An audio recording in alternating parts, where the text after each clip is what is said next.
Assalamualaikum warahmatullahi wabarakatuh.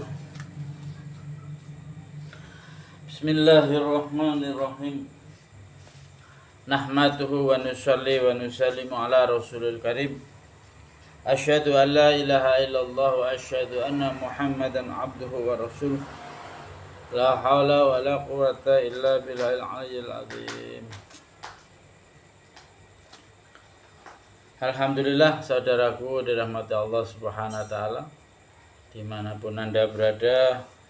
Alhamdulillah kita jumpa kembali dalam channel yang sama, dalam program yang sama, yaitu program Ta'lim wa Ta'lum.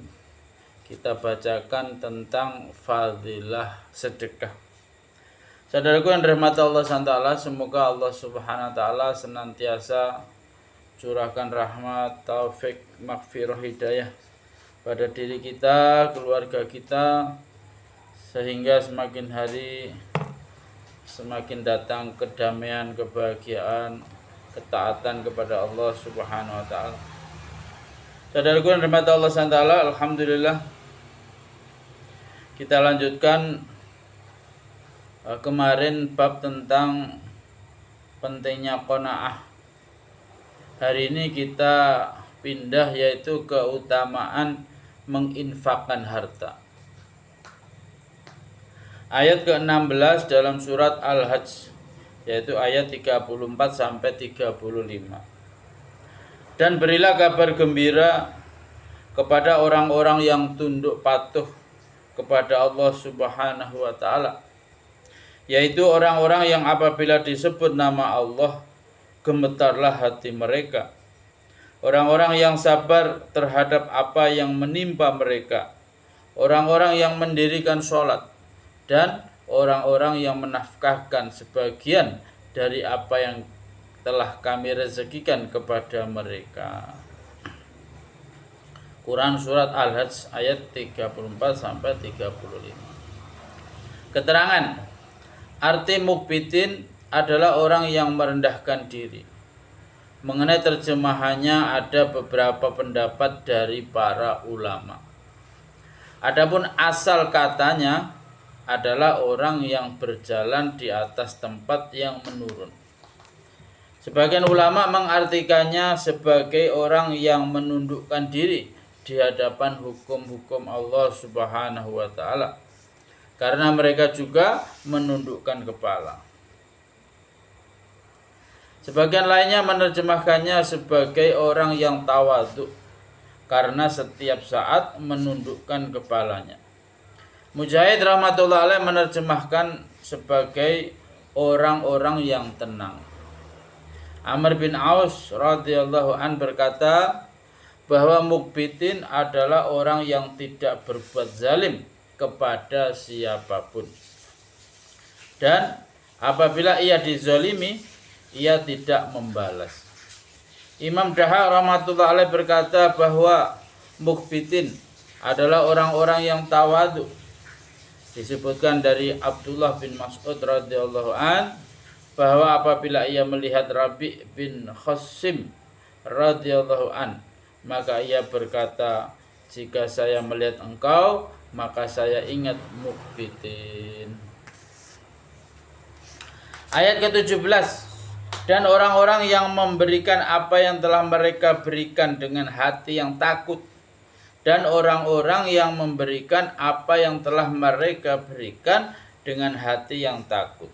Dalam kurung, karena mereka tahu bahwa sesungguhnya mereka akan kembali kepada Tuhan mereka. Mereka itu bersegera untuk mendapat kebaikan-kebaikan, dan merekalah orang-orang yang segera memperolehnya. Quran surat Al-Mu'minun ayat 60 sampai 61. Keterangan, meskipun mereka membelanjakan harta di jalan Allah Subhanahu wa taala, mereka masih selalu mengkhawatirkan apakah amal mereka diterima di sisi Allah Subhanahu wa taala atau tidak.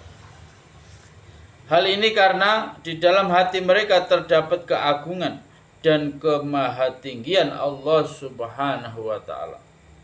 Semakin tinggi kedudukan seseorang di sisi Allah Subhanahu wa taala, perasaan takut kepadanya akan mengalahkan hal-hal lainnya.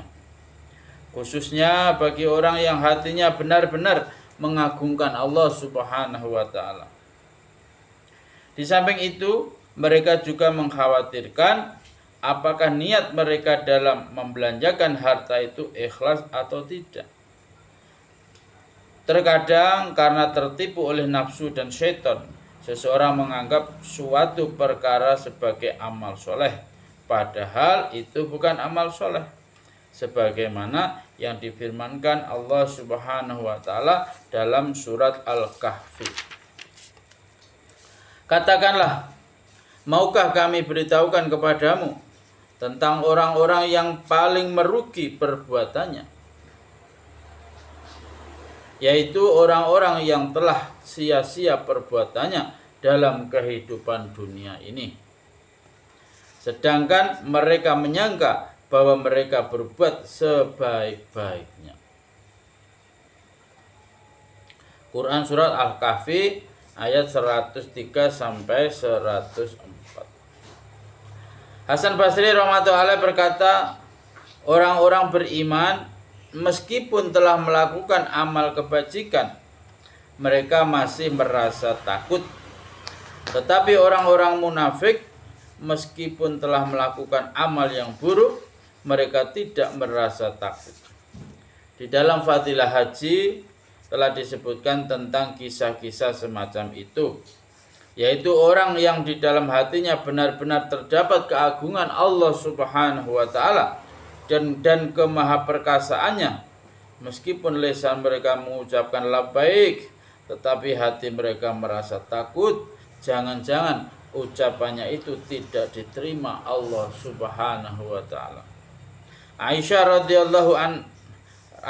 radhiyallahu anha bertanya kepada Rasulullah sallallahu alaihi wasallam, "Wahai Rasulullah, apakah ayat ini? Wahai Rasulullah, apakah ayat ini?"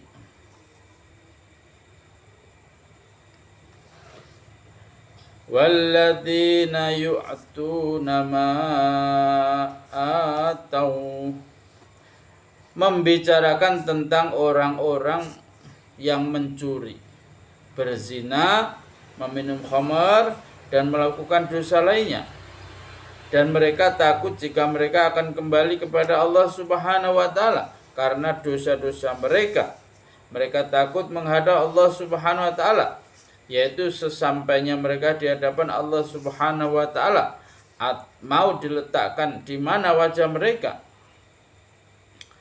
Rasulullah Shallallahu alaihi wasallam bersabda, bukan, tetapi mereka adalah orang-orang yang berpuasa, bersedekah, mengerjakan sholat.